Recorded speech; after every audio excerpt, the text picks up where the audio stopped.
Hello and welcome to this India Today special broadcast, coming to you from Bengaluru, from the brand new Sanatana Ashram. Behind me is the beautiful Adi Yogi, just about an hour away from Bengaluru city. I've landed straight here from Ayodhya to have a very special conversation with Sadhguru. Namaskaram, Sadhguru. Wonderful to have you here with us. Thank you for having us in your beautiful ashram here in Bengaluru. You're looking like a proper Telugu, huh? I was hoping you'd say that I look more like I'm from Ayodhya. But thank you. I can see that a lot of eager devotees are here, hoping to also get a chance to interact with you. But Sadhguru, tell me, and since we have this special broadcast running up to the consecration of Ram Mandir, I know you have your own consecration ceremony that's going to happen here also. That is tomorrow. What is a consecration ceremony, Sadhguru? See, if you convert mud into food, we call it agriculture. If you make food into flesh and bone, we call it digestion and assimilation. If we make this again mud, we usually call it cremation or whatever. But if you transform this flesh and blood into a divine possibility, we call this consecration. The easiest material to consecrate is the human system. But because we have this one here, if I consecrate you today, by tomorrow morning you might have made a U-turn. So we choose other material to consecrate, which will last for a long period of time. But among all the materials, see, we have to look at it this way. Who we are right now is a consequence of all the material that's here. The food that we've eaten, everything. The soil itself has become like this. So you could have made a mud pot out of it, but now we've made a human being out of it. So this is just evolution of the same thing to different levels. So if this becomes a divine possibility, if you become a Maryada Stri, like Maryada Purush, then we say you are a consecrated being. Consecration, whether somebody helped you from outside or you yourself made yourself like that, is up to you. But now, making a human being like that, yes, we have many consecrated human beings, they're like walking temples. But still, there are issues. People need a place where they can sit and experience that. So for that we consecrate, we choose certain materials. Generally solidified mercury is the best in terms of doing that. Okay. Other five metal things are done, certain type of stone is used. Any material which can hold for a period of, we usually say it's eternal, but it's eternal in the context of the span of human life. If you say human life is 100 years, if something is 10,000 years, then in our experience it's eternal. Nothing is really eternal, but we say it is eternal because in our experience 10,000 years is… So what makes a consecration divine? Can I tomorrow turn around and say, that I want to hold a consecration ceremony? Is it as simple as that? See,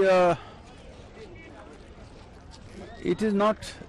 See, there are many ways to consecrate. One thing is there are processes, that is using mantras and methods, you can consecrate a substance. But if you consecrate a deity or a form through mantras and ritualistic processes, you will have to maintain that ritual, otherwise slowly the deity will start receding. So this is why always they told you, in your home if you bring a deity, daily puja must happen. It has to happen, because then otherwise it will become receding energy. Receding energy can be harmful. So that is why once you establish a deity, no matter what, it must go on. These 500 years, whatever happened, they somehow kept at least a little ritual going, all right? Yes. Somehow kept it going. Exactly. Because they want the deity to be alive. That's an important part. But if you do prana pratishtha, generally ritualistic maintenance is not needed. It doesn't need your care, it is alive by itself. Okay, so that's the difference. That's what Pran Pratishtha is, because we're using those two words a lot in India today and everywhere, and I'm not sure everyone understands what a Pran Pratishtha is. See, is it a rebirth? Right now, every sound has a reverberation. If you use the right kind of sounds, we say we are uttering mantras, geometrically correct. So with this, if I consecrate a substance, then that reverb should be going on for it to stay that way.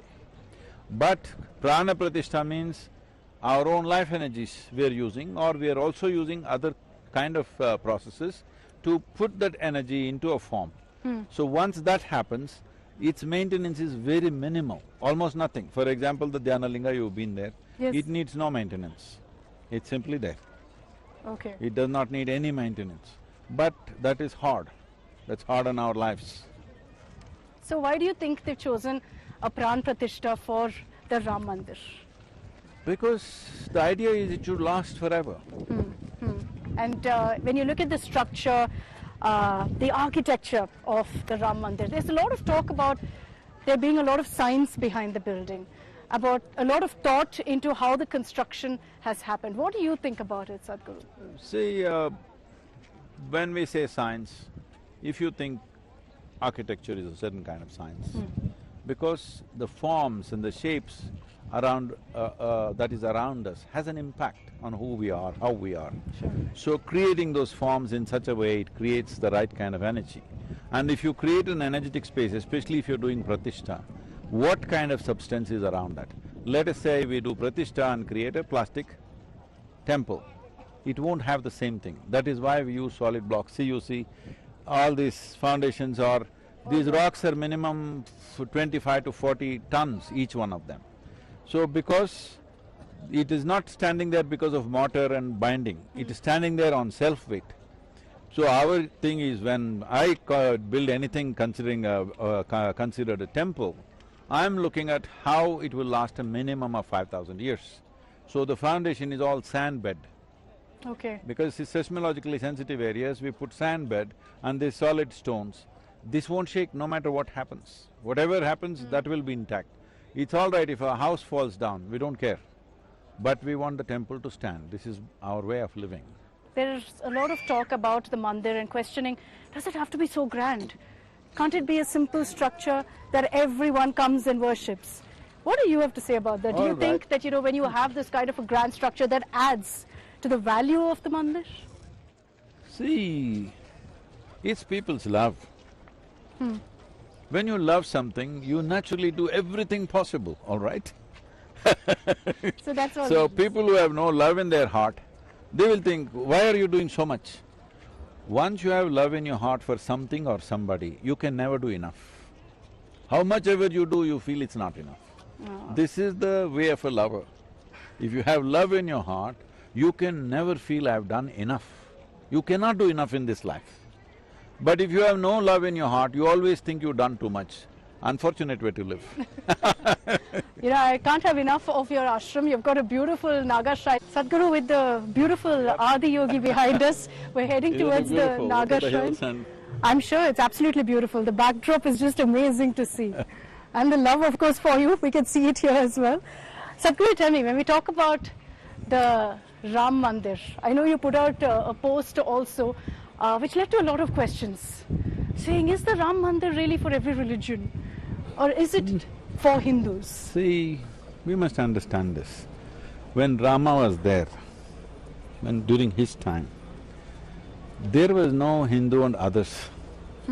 So, when he stood up, when he rose as a Maryada Purush, or Purushottam, when he rose as a Purushottam, let's understand the terminology. Maryada means somebody who deserves respect. Yeah. Purushottam means among the Purushas he is a Uttama. Supreme. Supreme is not the word, he is raised, he is risen. Okay. He is a Uttama. You know, like Uttama, Madhyama, Kanishta, three words, low, middle and high. So as a man can be at his best, he is at his best.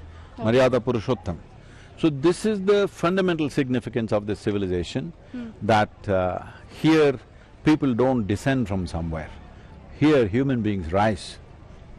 This is the most important thing we need to understand. Yeah. We are trying to imitate what everybody says. In other places, somebody dropped down from somewhere.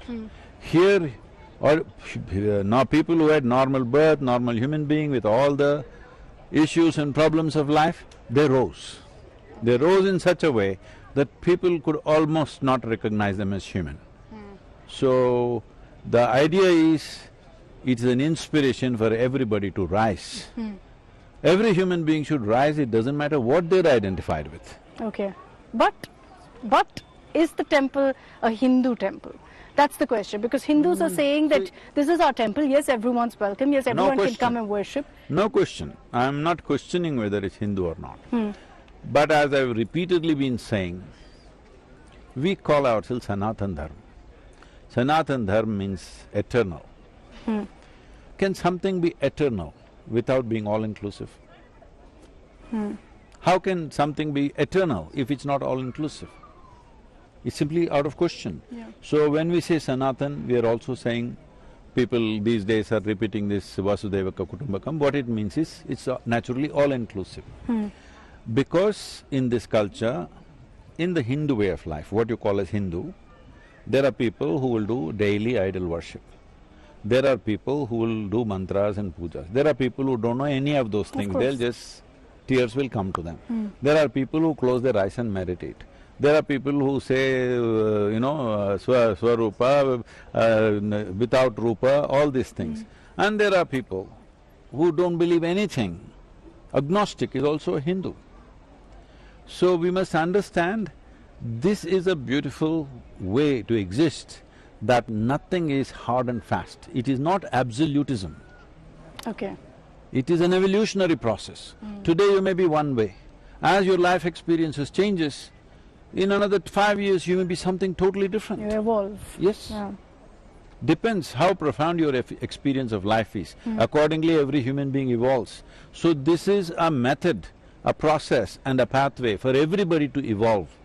What you think you are today may not be true tomorrow. Yes? Sure. So this is not absolutism, that is the most important thing. That Sanatana Dharma is not absolutist, this is the way. Because somebody said it, that's the truth. No, we all seekers of truth, always searching. See, even when so-called divine entities came, when Rama came, Krishna came, Shiva came, people asked questions, they didn't give commandments, all right? Endless questions. Correct. Because it's a seeking. And when we say it's a seeking, well, already it's been said, why are we still seeking? Because it's not yet in your experience. That's the important thing. I am saying this is the truth, but it's not true for you yet. You're not denying it, but you don't know. So I'm not insisting what I say is the truth, you must believe it, otherwise we'll take your head or something. No. We are talking about methods for you to evolve so that you will know. Essentially what we are saying is, authority is not the truth. Truth is the only authority. This is Sanatana Dharma. So Sadhguru, you made a point about Sanatana Dharma being universal.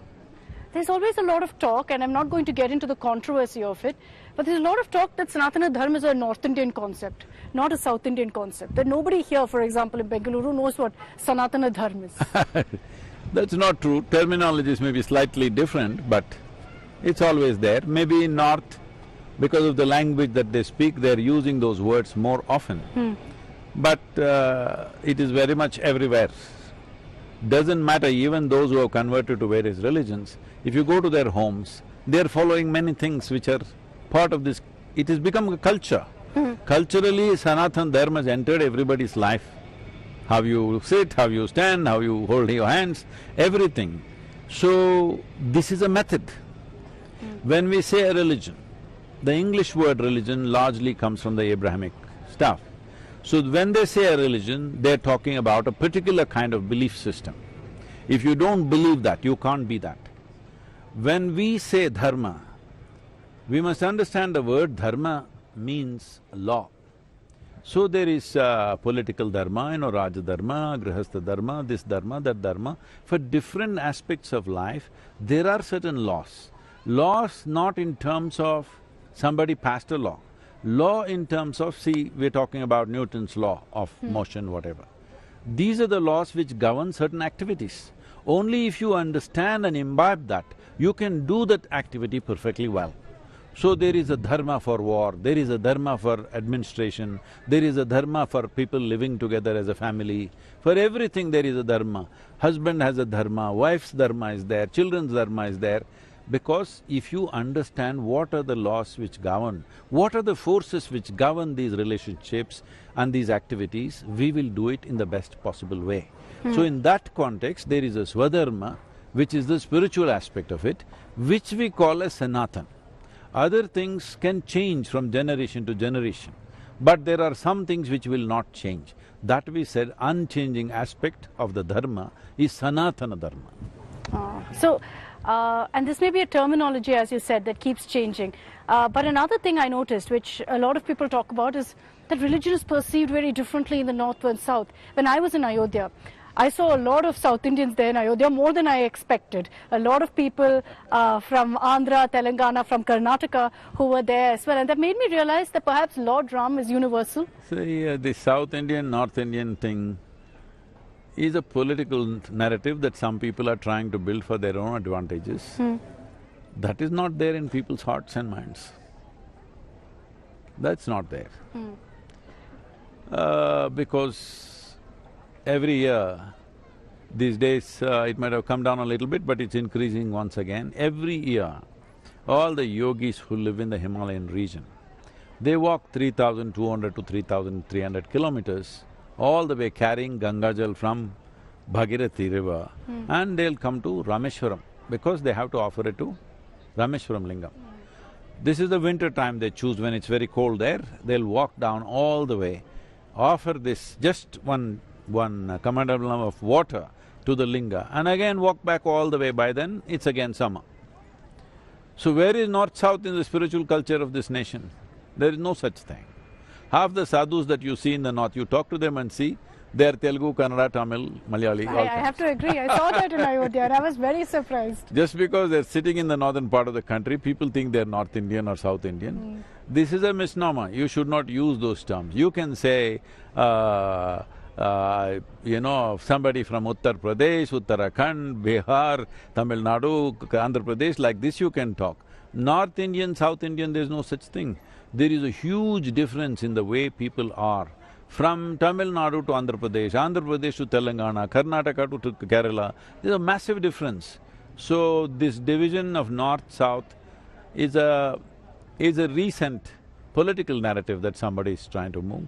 I don't think we should give in to that because when you say North India, South India, it's like East Pakistan, West Pakistan. Okay, they were two different countries geographically. This is not, this is one homogeneous nation and it should always stay that way. Okay, so let me put it this way. What makes every Bharatiya, every Indian love, worship Lord Ram? You see it in every part of the country. As I said earlier, he's an inspiration. Why is he an inspiration? Because we must understand, in Sanatana Dharma or Hindu way of life, the only thing that's important for us is to become liberated. Mukti, moksha, nirvana, whatever you want to call it. Essentially, you must become free. Free from what? Free from all the cobwebs that we have created within ourselves. Our own karmic stuff, it's all our making. So to undo that is the whole process of life. So when we see a human being, in many ways he is resolved, we will worship him. It's not just only Rama, there have been many. But he was also a king and fully resolved human being, that's a rare thing. A king is a visible entity, all right? Plus, he looks absolutely resolved. There may be a sage sitting in the hills who is resolved, but he is not visible. A handful of people may be going, a few hundreds may be going, but a king who is fully resolved is a great inspiration because a sage who is sitting in the cave, here in the Gavalkonda that you see, always sages were there. When my mother was a little girl, she used to come here and there was a yogi and there are lots of stories about it, let's not go there. But he is not doing any activity, so he being resolved is wonderful, but still not as great. But a king means daily, every kind of nonsense he has to handle, all right? He has to fight a battle, he has to do administration, he has to do politics, he has to do everything, but he is fully resolved. This is a tremendous inspiration. That is why he is so big. Are you a Ram Bhakt, Sadhguru? I admire him. I'm a devotee of people. Okay. Because my work is to see everybody should become Purushottam.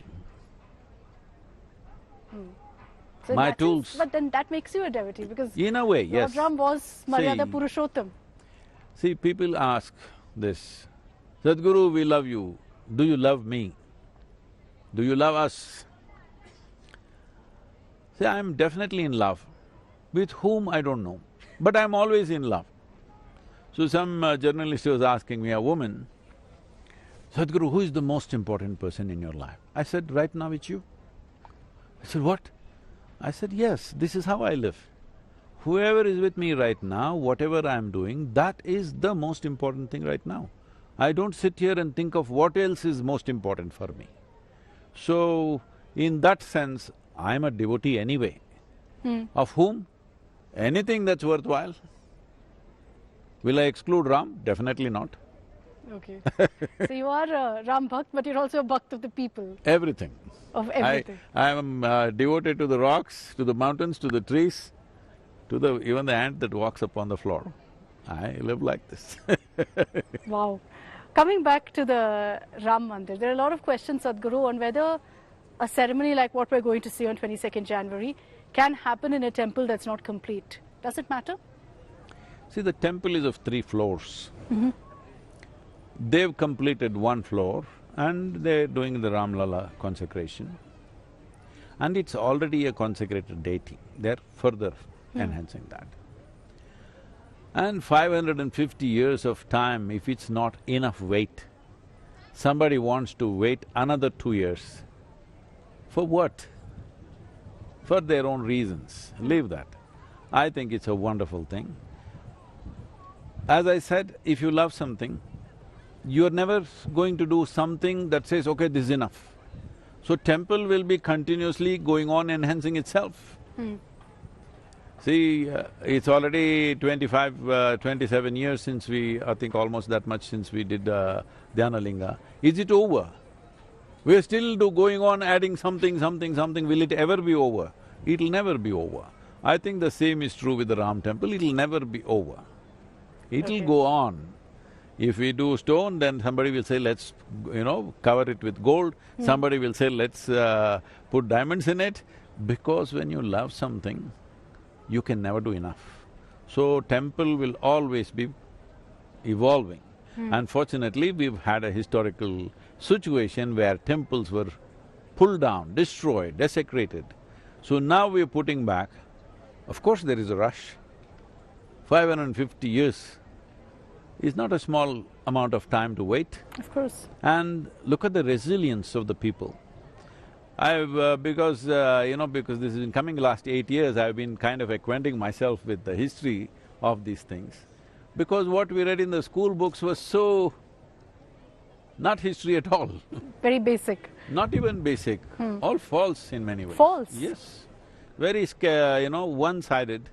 Like what? Not a whole picture. See, you read only dates and battles, nothing about the people, nothing about their suffering, nothing about their valor, nothing about what they built, why they were important, no. Who won the battle? See, writing history in the name of people who won the battle is a very crude way of doing things. Many times people who lost the battle might have been greater people. So, I've been acquainting myself.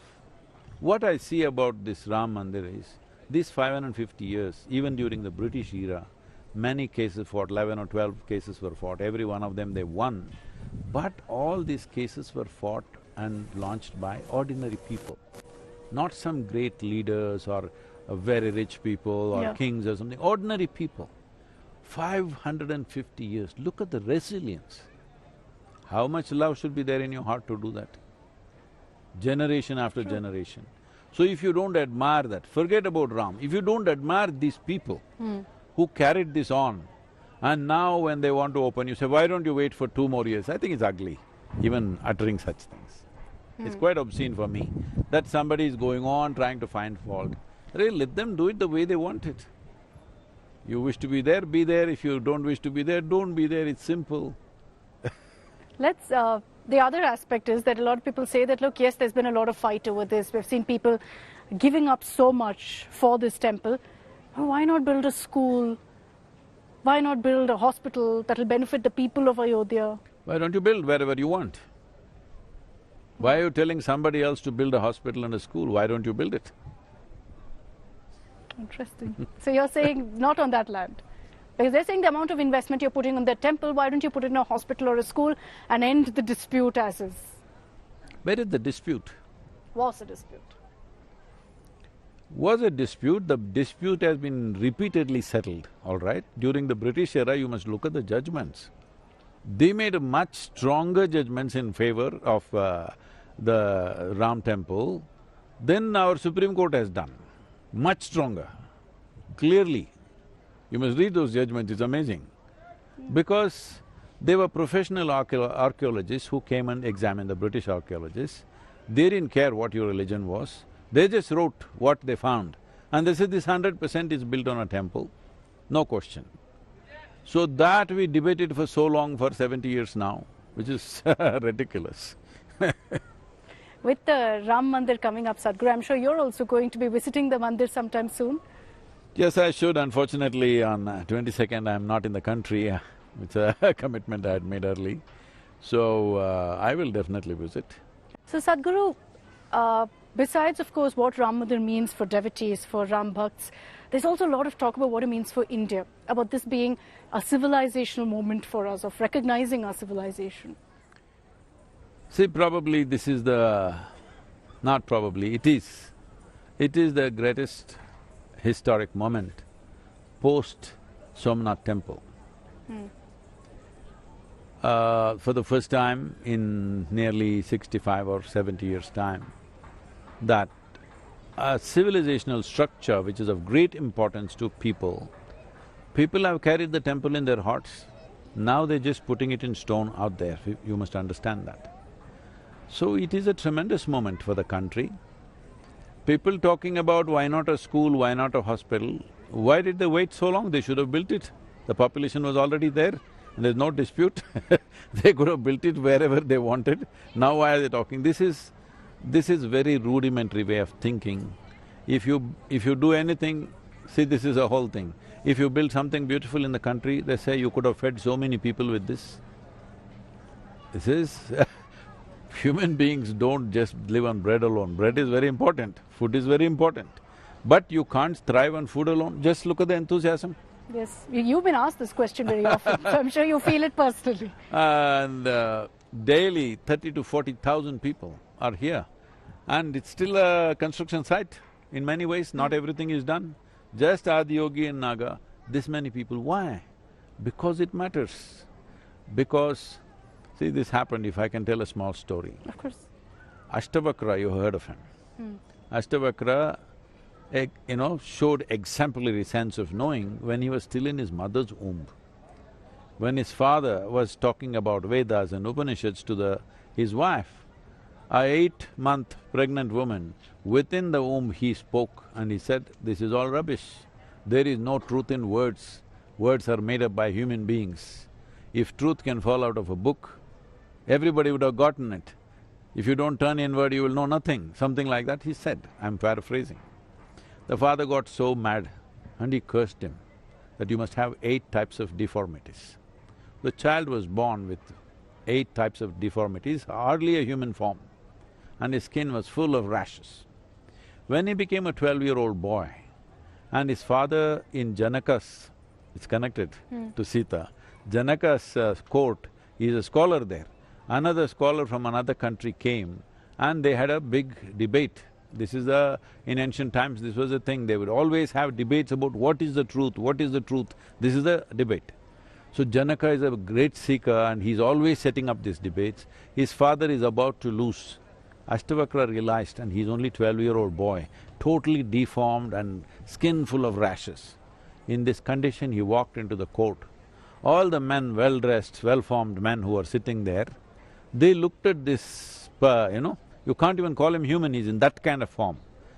They all laughed. Ashtavakra laughed even louder. So Janaka stopped them, why are you laughing, stop it. And he apologized to Ashtavakra, all of them laughed at you, but why are you laughing so loudly, he asked. He said, because all these chammars think they are seekers of truth. He said, you're calling all of us chammars? He said, yes. Chammar means it's a derogatory way of referring to somebody who works with leather or a cobbler. very derogatory way of saying it. Okay. He said, "You're calling all of us chammars?" He said, "Yes." And he laughed. He said, "Why are you doing this?" He said, "You are only able to see the skin, so you are a chammar. Your business is with the skin. If you saw a little deeper of a human being, you wouldn't be laughing, you would be seeing something else. So you are all chammars, but thinking you are seekers of truth, so I'm laughing." This is the nature of this culture, that how can I see life little more than where I'm able to see right now? This is a constant search. How can I see little more? This is a science, this is a scientific temper. Science is always seeing how they can know little more, isn't it? This is the same thing, but in an inner perception, how can I know little more about this life? For everyone who goes to the Ram Mandir, Sadhguru, they'll all be seeking something, of course. They'll be seeking energy that comes from the temple, they'll have wishes, prayers of their own. So you must understand this. In an Indian temple, in South the instruction's very clear. We call the deity as a yantra. Yantra means literally a machine. A machine is a form, geometrically correct form, which works for you. Why do we create machines? See, you can see, you have eyes. Yeah. So we create a telescope, we create a microscope. You can speak, so we create a telephone, we create a microphone. All the machines that we have created are only extensions of what we can already do, isn't it? We can see thus far, but we want to see there. Makes it easier. Huh? Makes it easier for us. No, we are extending our perception. I could only see till there, now I'm trying to see there. Okay. Now I can only see you as you are, but I want to see your bones, we have an X-ray. I'm saying like this, we are always seeing how to go. Every machine we have created is only an extension of what we can already do. If you were made like a tree rooted to one place, would you have made up a bicycle? Only because there is mobility, you came up with more and more mobility. So yantra is a possibility. How to use the yantra, there's a whole process. We are talking, as we are talking about a physical machine, we are talking about an energy form which can work for you. There are tremendous things. Everybody has heard of Ramanujam, all right, the mathematician. When they asked where is all this mathematics coming from, he said, "My Devi bleeds mathematics." Simply, he just poured out. Even now they're trying to figure out what he wrote down at that time, even now. He described… mathematically he described black holes, when there was no concept of black hole. It is completely unscientific in the usual terms, lab science. If you go by textbook science, it's unscientific, because first you need a concept, then a theory, then you make up mathematics, and then it becomes a law. But when there was no concept, he made the mathematics for that. So he said, "My Devi is the window." This is what we need to understand. Deities were created in many forms as windows into existence. Different people interested in different aspect created different kind of yantras to facilitate that. Why people are going to a temple? Nobody said you must worship and give an appeal, but you must have darshan. Because the form is so powerful, you imbibe that. You carry it within you and go. So nobody went there to pray and appeal. This is all we have picked up from outside cultures. In this culture, you go to the temple. In the South still, the instructions, if you go there, you must sit there for some time and come. Now people go, just do a sit-up and go. No, the idea is to sit there. But in the North, they told you, you must have darshan. You must see, you must just grasp it. That's the most important thing, you must imbibe that form into you. Not about making an appeal, a list of things, okay, I want this, I want this, I want this. This gift culture comes from elsewhere, this is not our way. Gift culture in a mandir, I don't know about, but also the point I was trying to make, Sadhguru, is there are a lot of people who say, yes, we visit temples. People, of course, plan annual trips to temples, centuries-old temples here in the South, in the North as well. Will a Ram Mandir that's being constructed now, can it carry forward the kind of weight that a centuries-old temple does? You will see it will become a massive, a point of congregation for all sorts of people, not only in the country, particularly Southeast Asia. They're all Ram Bhakts. They're all following Islam now, but still Ram Bhakts. Across Indonesia, Thailand, they're Buddhists, but they're all Ram Bhakts. Malaysia, everywhere there are Rambags. How is that? It's a way of life? Is that No. what it is? Because at one time it was flourishing, but later on conversions have happened in the last century. But still, culturally they're still that. All, Ramayana is everywhere in Indonesia. Yeah, very true. If you get down in the Bali airport, you will see only, all these figures of Rama and other things going on, huge statues everywhere. Because it captured the imagination of people like that. A king means he has to do many things. Statecraft is not a simple thing. You will have to do many things, not all of it is pretty, you have to do some ugly things. But he is resolved within himself. He is no angst, he has no hatred, he is not troubled, he is equanimous. He is like a sage but sits on a throne and runs the nation. So that is bowed down to everywhere. My final question to you, Sadhguru, is your experience, your biggest learning from Lord Ram, or maybe a Ram bhajan that always comes to your mind.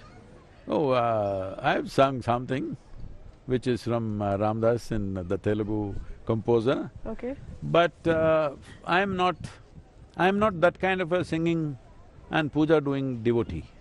Okay. My devotee is I wear my life out. This is my devotion. This is the whole thing. In this culture, there is no specific. Devotees have identified themselves as friends of their deity. They've identified themselves as husband or wife of the deity, as lovers of the deity, as slaves of the deity, all kinds of things.